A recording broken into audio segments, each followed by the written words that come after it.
Do you know what interval this is? If you don't, you're probably missing out on one of the most important skills you can have as a musician or a songwriter, and that's being able to identify musical intervals. An interval can basically be defined as the distance between two notes. They can be ascending, descending, or played together harmonically. And the reason you want to know how each of these intervals sound is that they can help you develop a trained ear. When you have a trained ear, it's easier to transcribe music, Ooh, that was an F sharp. play music, and even write music.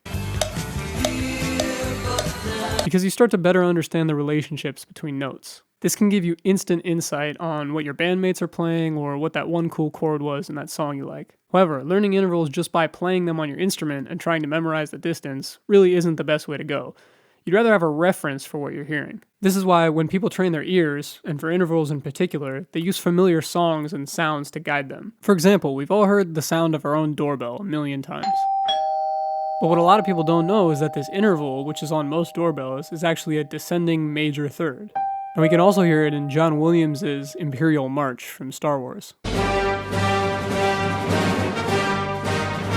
And so these are two reference points now from which we can remember what a major third sounds like and pick it out of a song if we hear it. Naturally, musicians have found it useful to gather reference points for all the different intervals, all the way from the minor second to the perfect eighth. And if you're wondering, the reason we don't try to memorize ninths and 13ths and 11ths is because those are just bigger extensions of smaller intervals. So a ninth is actually just a second extended one octave, and a 13th is actually just a sixth that's been extended one octave.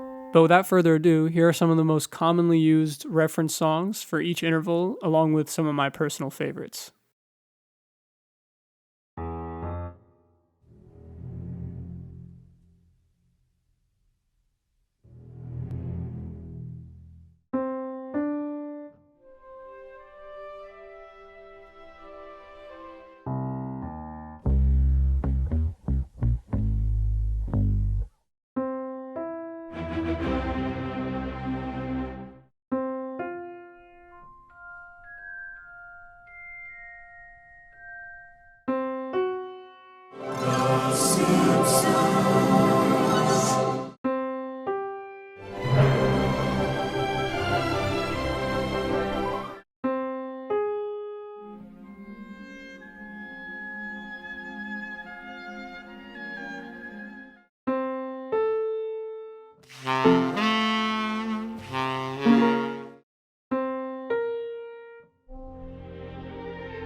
Of course, not everyone is going to know all the songs here, but they can be used as good starting points for learning intervals.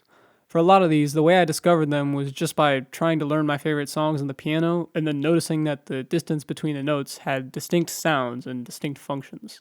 As you listen to more music and train your ear more, identifying intervals and even complex chords becomes much easier. Stick with it and you'll be able to find your own voice, whether you're writing songs or perfecting an instrument. Anyways, thank you for watching, and leave a like and subscribe if you enjoyed. Let me know in the comments if there's any other music-related topics you guys want to learn about, and in the meantime, keep making music.